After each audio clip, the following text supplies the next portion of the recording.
दोस्तों supreme court में एक मामला पहुंचा और ये मामला है निमिषा प्रिया को लेकर। और इसके बारे में हम आपको हर बार अपडेट करते हैं, तो इस बार भी अपडेट आपको कर दें। ये जो सुप्रीम कोर्ट में 26 अगस्त को केरल की नर्स निमिषा प्रिया से जुड़े हुए एक मामले पर सुनवाई से सुप्रीम कोर्ट ने इनकार कर दिया। यमन में मौत की सजा का सामना कर रही भारतीय नर्स हैं और हत्या के आरोपी निमिषा प्रिया के बारे में जो असत्यापित है सार्वजनिक बयान, अनवेरिफाइड जो स्टेटमेंट है, उसको देने वालों पर रोक लगाने के निर्देश की मांग की गई थी सुप्रीम कोर्ट में भारत में। लेकिन कोर्ट ने याचिका को खारिज कर दिया। निमिषा प्रिया यमन के जेल में बंद है, उन पर वही मुकदमा चल रहा है।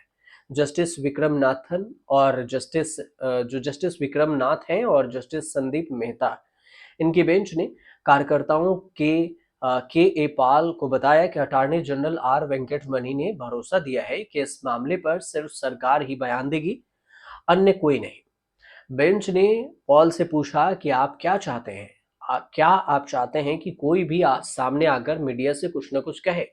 अटॉर्नी जनरल ने यह भी कहा कि भारत सरकार यह सुनिश्चित करेगी कि कोई भी मीडिया को कुछ न बताए, और आप और क्या चाहते हैं। तो अटॉर्नी जनरल ने कहा कि यह एक बेहद ही संवेदनशील मामला है और वह यह सुनिश्चित करेंगे कि इसके खत्म होने तक कोई भी मीडिया ब्रीफिंग न हो।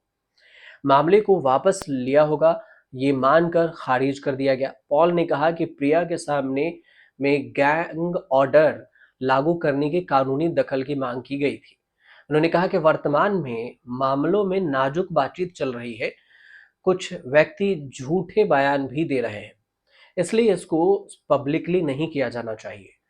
अब हत्या के मामले में जो सुनवाई थे उसकी सजा की बात हुई, तो याचिका में केंद्र को यमन के साथ तत्काल राजनयिक उपाय करने का निर्देश देने की मांग की गई थी, ताकि सजाए मौत को उम्र कैद में बदला जा सके। और अन्य निर्देशों के अलावा इसमें संबंधित अधिकारियों को एक व्यापक टाइम बाउंड का जो मीडिया गैंग ऑर्डर है, इसके लिए एक सक्षम अदालत में जाने का निर्देश देने की भी मांग की गई थी। इसमें से सभी व्यक्तियों और अन्य लोगों को बातचीत में शामिल जो अथॉराइज्ड सरकारी एजेंसी है उससे इजाजत लिए बिना ही किसी भी अनवेरिफाइड स्टेटमेंट्स हो, अनवेरिफाइड सब्सटेंस हो, उसको बयान करने, छापने, इस पर रोकने की बात हुई थी। 14 अगस्त को याचिकाकर्ता संगठन के वकील ने सुप्रीम कोर्ट को ये जानकारी दी कि निमिषा प्रिया का जो है, निमिषा प्रिया को तत्काल कोई खतरा नहीं है। तो सुप्रीम कोर्ट उस समय एक अलग याचिका पर सुनवाई कर रही थी। इसमें केंद्र को केरल के पलक्कड़ के 38 वर्षीय निमिषा प्रिया को बचाने के लिए राजनयिक माध्यमों का इस्तेमाल करने के निर्देश देने की मांग की गई थी, जिसे 2017 में अपने यमनी जो व्यापारिक साझेदार है, पार्टनर्स है, उसके हत्या का दोषी ठहराया गया था। दोषी ठहराया गया है, अभी भी जेल में बंद है। निमिषा प्रिया की बात करें तो एक्शन काउंसिल के वकील ने कहा कि समस्या इसलिए भी शुरू हुई है क्योंकि इस व्यक्ति ने एक बैंक अकाउंट का ब्यौरा देते हुए एक ट्वीट किया था, जिसमें दावा किया था कि लोगों को यही डोनेशन भेजना चाहिए। विदेश मंत्रालय को जांच कर ये बताना होगा कि यह सरकार की ओर से मंजूर खाता नहीं है।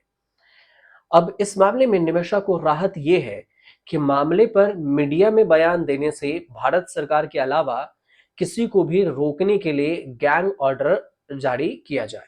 सबको, हर किसी को रोका जा सकता है। पॉल की दलीलें हैं कि अगर कुछ हुआ तो मुझे जिम्मेदार नहीं ठहराया जाना चाहिए। मैं वहां परिवार से बात कर रहा हूं। उन्होंने कहा कि इस समय इस मामले में नाजुक बातचीत चल रही है और कुछ लोग हैं जो गलत बयानबाजी कर रहे हैं, तो इससे मामला बिगड़ सकता है। बड़े ही नाजुक बयानबाजी है, बातचीत है हम दोनों के बीच में, मतलब निमिषा केस में। अटॉर्नी जनरल ने सुप्रीम कोर्ट को यह बताया कि भारत सरकार स्थिति के विकसित होने पर ही प्रेस ब्रीफिंग देगी। याचिकाकर्ताओं और गैर सरकारी संगठनों को मीडिया में गलत या भड़काऊ जानकारी देते हुए प्रेस को बयान नहीं देना चाहिए। हस्तक्षेपकर्ता के एल पॉल ने सुप्रीम कोर्ट को बताया कि वे मृतक के परिवार के संपर्क में हैं, यानी निमिषा प्रिया पर जिसने केस किया है। उन्होंने शर्त रखी है कि निमिषा प्रिया फाउंडेशन मीडिया से बातचीत न करे। पॉल का कहना हुआ कि मैं दोनों सरकारों के साथ काम करने वाला एकमात्र अधिकृत व्यक्ति हूं।